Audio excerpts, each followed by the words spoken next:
Deputation জন্য গাইছি 2022 মানে ইন্টারভিউ দিয়েছিলাম। আর এখনও তারা রিক্রুটমেন্ট আছে না, যে ফিজিক্যাল হয়ে গেছে, রিটার্ন এক্সামের কোনো লিস্ট দেওয়া হইতেছে না। আর আমরা যদি এতবার এই ডেপুটেশন দেওয়া যায়, তারা একবারও রেসপেক্ট দেয় না। যদি সবসময় দিয়েই যায়, আমরা তো রেসপেক্ট দেয় প্রতিবার দিলাইছে, তারা এক্সাম হয়ে আছে বাইক হয়ে গেছে, তারা লিস্ট অনেক জারি করে লাগবো। তো আমরা যদি মানে বারবার আসি, ধরা আমরা যদি তারা রেসপেক্ট না পাই, তাহলে কেমন লাগবো?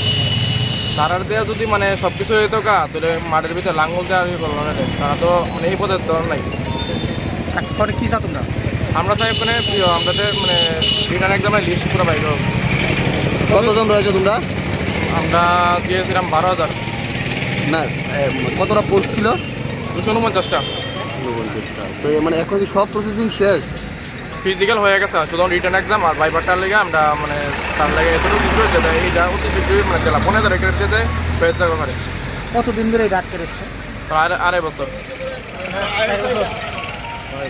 2022 থেকে।